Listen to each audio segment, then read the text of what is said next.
Where's Creed? Creed? Here. Quality assurance. Your job. I really think you screwed the pooch on this one, Creed. Because of you, the entire company is in jeopardy.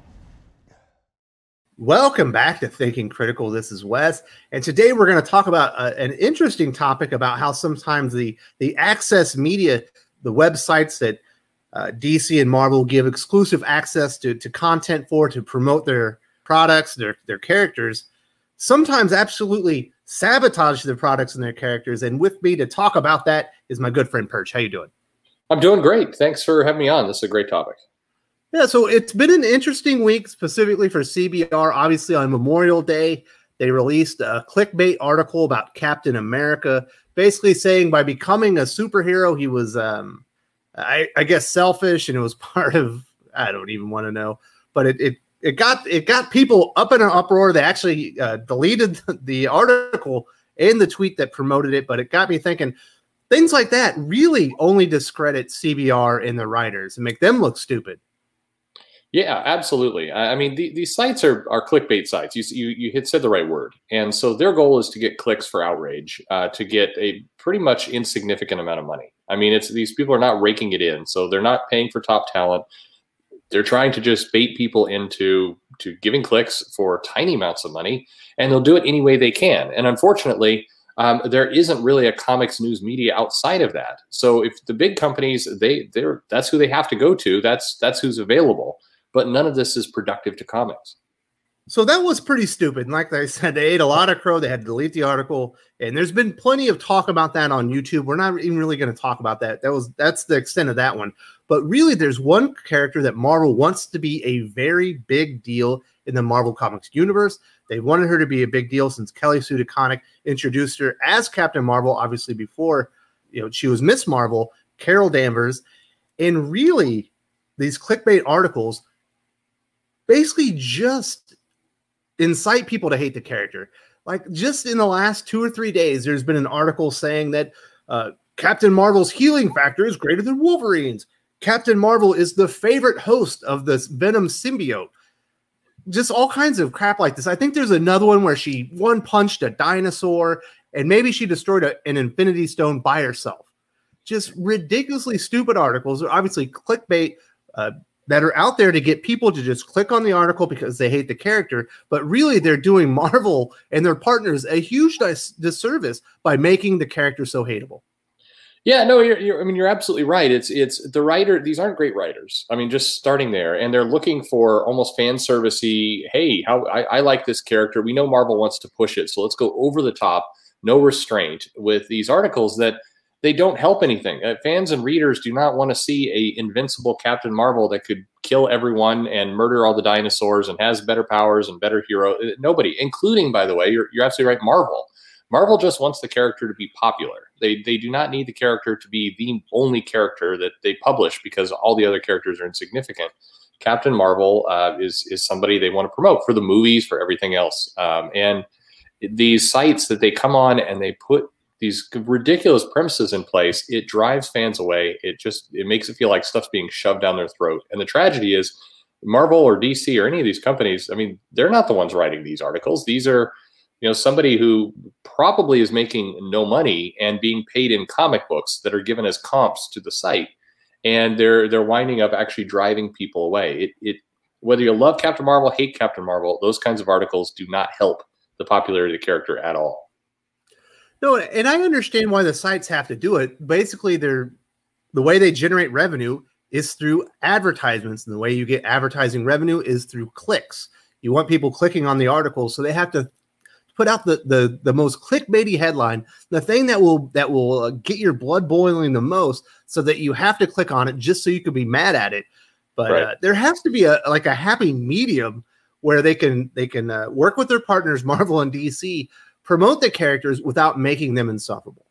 Well, I mean, the problem, it really does come down to money. I mean, what Marvel and DC needs is a media, is an outlet, is a news agency that actually is not trying to make every single drop or dime from outrage because they're comfortable in what they have. And the problem is right now there's just not enough interest or news or material for comics to make somebody rich. You can't become Steve Jobs writing comic book news. So you're going to have to go in, you're going to have to be able to, be happy with what you have, maybe have a second job, whatever it is, and report on things. But it also creates a weird conflict, because sometimes the big companies are going to want you to promote or do things that, you don't want to. And if you start to object to that, then they won't work with you, and they're going to go back to people who are willing to do it. Unfortunately, those are the clickbait sites. So it creates this vicious circle where, it's not helpful to Marvel or DC, but the big publishers encourage this problem themselves by continuing to feed information to places that clearly are friendly to them, but do not help them. It's strange. Really, the only people these articles really help, obviously, it's because they do get clicks, they do generate revenue, but they generate a lot of information and topics for YouTube channels to talk about. I know you and I both use clickbait headlines and articles to promote our channels and comic books via social media. So it gives us stuff to work with, and we get to make fun of them and things like that. But really, it does nothing, literally nothing for the characters, and that's it's so strange. But you see so many of these YouTube channels, they really run with this stuff, and you can tell it's not written by somebody at Marvel. It's not really written by somebody that even has intimate knowledge of the character or the comic run or anything. It's just written by people that are trying to fuel outrage. But then you will see the YouTube sites really, YouTube channels really run with it and act like it's official Marvel news. Right. No, I mean, it's a chain of stupid in a lot of cases. And you're right about one thing. I think the people who are probably making the most money at this are the people who have 50,000 plus YouTube subscribers, who are making their own version of ad money, which right now is a little bit better and stronger than what's coming out in CBR and Bleeding Cool and some of these other sites. And that's the hilarious part of all this is Marvel just wants to promote Captain Marvel. Weirdly, by large, fans, I think, would be into Captain Marvel. There was a decent popularity for Captain Marvel with Brian Wood's run and everything else, and it wasn't until they really started hammering the character over people's heads that you saw a backlash start to grow from it. And so, these news sites are not making much. They're pumping out their business model is get free comics and kind of, hope to get a job within Marvel or DC someday. And you're right, YouTube channels then jump all over it, say this is the official Marvel or DC news. I think a lot of them hopefully know that's not the case too, but it helps the outrage sell, and everybody just gets to be mad. Meanwhile, the character does not grow in popularity. The comics industry doesn't benefit or become more healthy, and we just continue to go around in this circle. Well, I'm glad you brought up, the revenue has been interesting. I guess since COVID-19 coronavirus, the pandemic happened, everyone is at home, a lot more clicks going on, but actually the ad revenue has gone down because less companies have money to spend out there for, promotion via the internet. So I've seen some places where like entertainment websites, ad revenues are down like 70%. Despite a spike in their usage. So I can see why right now, when there hasn't been a lot of comic book news, almost so little to talk about, and obviously we use this kind of information. We talk a lot about comic news on our channels. There's so little to talk about that they are just pumping and pumping and pumping all these stupid clickbait articles. I mean, I don't know how many CBR 5 most interesting things about Wolverine's body type articles I can look at. I mean, I don't read them. I just roll my eyes. It's like, I can't believe people even click on this. It looks so stupid. Yeah, and it's something the comic industry needs news. It needs a news site. It needs that information. It needs to build excitement for the readers and the fans. I mean, it needs a viable source. And I mean, you're right. It's people when they go to the, how many smells can Wolverine smell type articles, or which member of the Defenders are you most like? This stuff is trash. It's easy to write. It is definitely clickbait, but it doesn't benefit. Nobody gets excited about comics seeing articles like that, and there's no money, and as long as there's no money, there's nobody's really going to take any of this seriously. And I don't want to act like Marvel's completely clean on this one. It's not like they've done a lot of great things to promote Captain Marvel or make that character popular. They basically pushed her to the forefront, kind of discarding Captain America and trying to put her in his place as like the best strategic leader in all the Marvel universe. She's the most powerful. I think recently, in her run, we see artwork on the covers of the Captain Marvel comic books, and she's wearing basically war trophies of all the Avengers because she's killed them all. Technically, they're not the Avengers because it's clones of them, but obviously Marvel is trying to make it be known that Captain Marvel, if she wanted to, could kill all the Avengers. It's not like that makes people like the character either. No, but I mean, it is a funny circle because one of the people who was writing, of course, many of the clickbait kind of garbage articles on CBR was Kelly Thompson, who now writes the Captain Marvel book for Marvel. So it's probably no surprise that suddenly now we're seeing the writers in these books. They're doing the same kind of almost fan service, but which fans of Captain Marvel, murdering the Avengers, and we're picking on Captain Marvel here, but you can pick several characters that fit into this zone.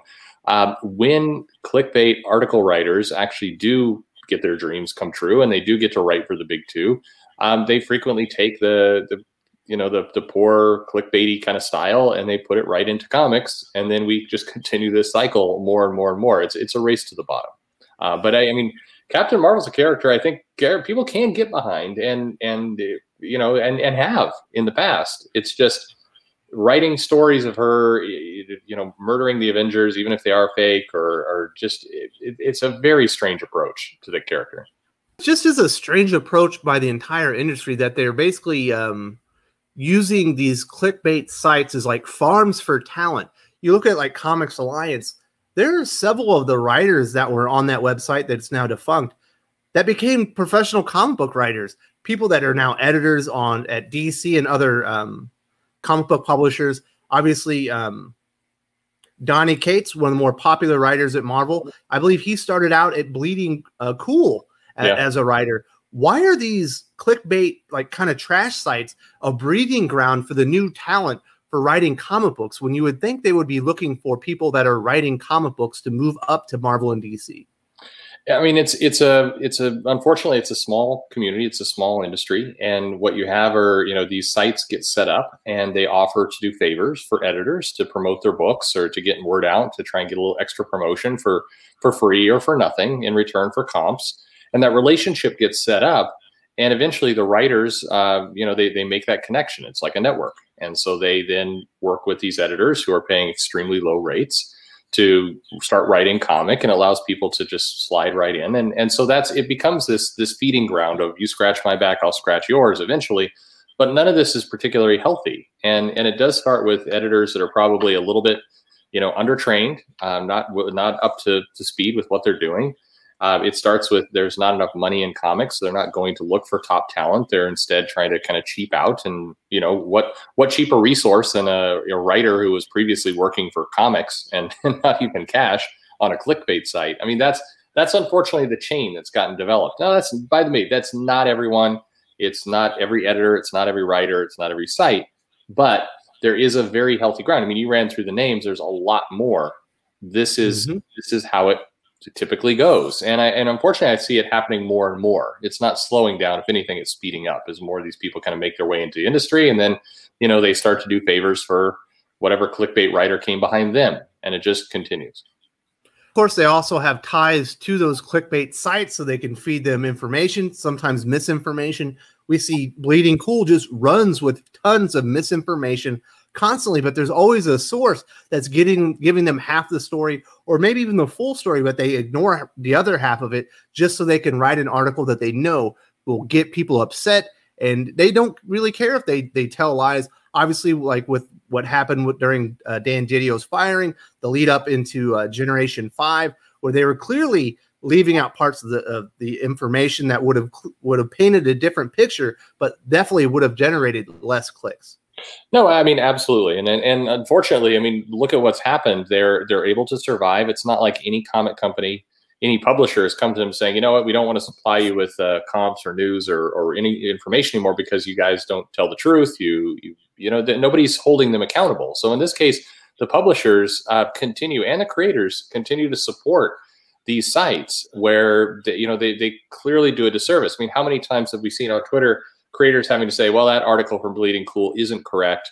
That's not true. We'll see these statements get made, or we'll see creators point out that Bleeding Cool's stirring up trouble. But then a month or two later, they're retweeting Bleeding Cool articles or giving information to, I mean, it's, if you want these people to be accountable and give good information, you've got to hold them accountable. You have to stop, you know, giving them data and giving them information.